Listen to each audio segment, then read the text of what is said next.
This is the pin given to men who attended the 50th anniversary banquet of the Fly Fishers Club of Harrisburg in south central Pennsylvania.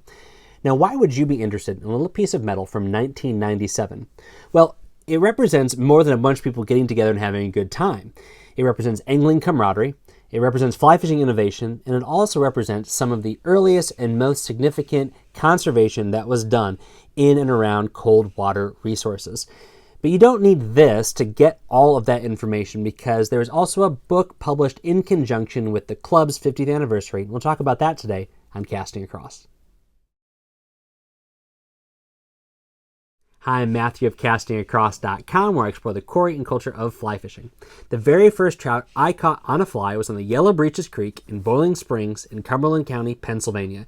And from that point onward, in one way or another, the waters of the Cumberland Valley have been my home waters.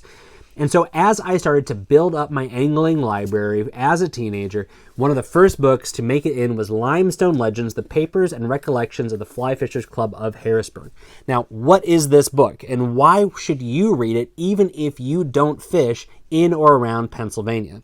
Well, this has a who's who of the mid to late 20th century fly fishing writers. Charlie Fox, Vince Marinaro, Uri Schweibert, George Harvey, Ed Koch. All of those men and more are contributors, as their papers, which they presented at these club banquets, were compiled into this book. So this has everything from angling exploits all the way to conservation research papers that were presented to the men of the Fly Fishers Club of Harrisburg. What this book did for me as a young man was really open my eyes not only to conservation, but also to the fact that we are part of a greater angling culture and a history that goes back well before our parents and maybe even our grandparents. And so this book is a great way to become acquainted with some of the things that were done in one particular area, but are representative of a lot of the works that were done across the country. Now, 1947, which is when the club was founded, if you are a history buff when it comes to fly fishing, you know that that is 12 years prior to the founding of Trout Unlimited in the upper Midwest. And so this actually predates the foremost conservation organization in the country when it comes to trout and cold water resources. So it is a really, really cool resource. It's a quick read. The stories of the angling situations are a lot of fun and worth revisiting time and time again. But there's actually another book that I wanted to mention today that kind of goes along with Limestone Legends, and it's called Waters of the Valley. So if you fish in south central Pennsylvania, definitely pick this book up, and I would say get this one as well.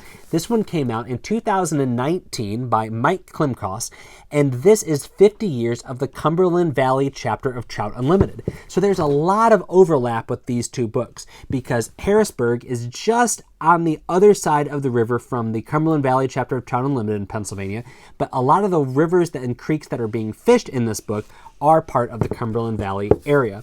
And so what Mike does is give a very good history of the founding of the chapter and its notable members and notable projects and some of the things that nationally and even globally have come out of this small chapter of Trout Unlimited. And so taken together, you get a really good sense of place, a really good perspective. If you fish here, like I said, absolute necessary reads to get an understanding of the men and women who came and fished before you. But if you don't fish in south central Pennsylvania, there's still great reads if you're into fly fishing history, and what they will hopefully do for you is get you thinking about what resources are there for you in your area. There's a good chance if people have been fly fishing for any period of time, there's magazine articles and newspaper clippings and maybe even notes and minutes from conservation or fly fishing clubs that you have access to that can increase your appreciation and understanding of where you live and where you fish. If there's a resource like that that you think is worth sharing, let me know in the comments below or over at castingacross.com, where there's 3 posts a week on the people, places, and things that go into the pursuit of fish.